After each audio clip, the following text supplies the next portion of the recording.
Star plus का most popular serial Anupama. Anupama के upcoming episode में आप देखने वाले हैं कि मोहल्ले में राम सीता के विवाह के मंचन की तैयारी शुरू कर दी गई है। अनुपमा घर वालों से इस बारे में बात करेगी और तब बच्चे भी इस कार्यक्रम में अपना योगदान करने की तैयारी शुरू कर देंगे। कौन क्या क्या किरदार निभाएगा, इस बारे में सवाल पूछे जाएंगे तो इस बात पर बहस छिड़ जाएगी कि राम और सीता का किरदार कौन निभाएगा। अनुपमा की बेटी राही और माही दोनों ही सीता का किरदार निभाना चाह रही होंगी और राम का किरदार निभाने के लिए अंश और प्रेम दोनों दावेदार होंगे।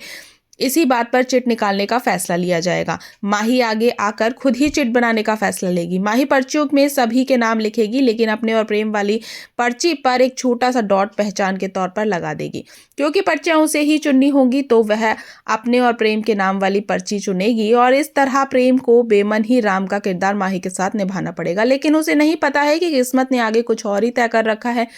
इसी बीच अनुपमा वहां आएगी और राही को साथ चलने का इशारा करेगी।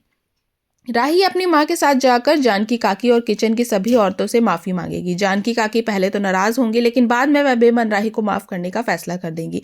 अनुपमा बताएगी कि कैसे अब किचन वर्कर के पति की तबीयत ठीक है और वह से बाहर है।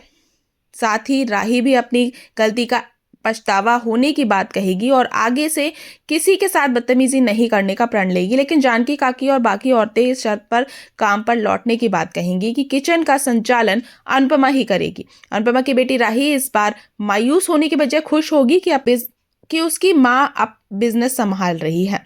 राही को अब अक्ल आ चुकी है और वह समझ चुकी है कि वह अपने घमंड की वजह से न सिर्फ किचन वर्कर्स की बल्कि अपनी माँ की जिंदगी भी खराब कर रही थी। अंश को बार बार सलोनी नाम की किसी लड़की का कॉल आ रहा है जिसे वह नजरअंदाज कर रहा है। लेकिन सवाल यह है कि यह लड़की बार बार अंश को कॉल क्यों कर रही है और अंश यह नंबर देखकर परेशान क्यों हो रहा है।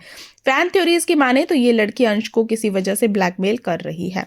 आगे टीवी सीरियल्स की ऐसी गॉसिप्स और अपडेट को जानने के लिए हमारे साथ बने रहे। हमारे वीडियो को लाइक शेयर सब्सक्राइब करना बिल्कुल ना भूलें।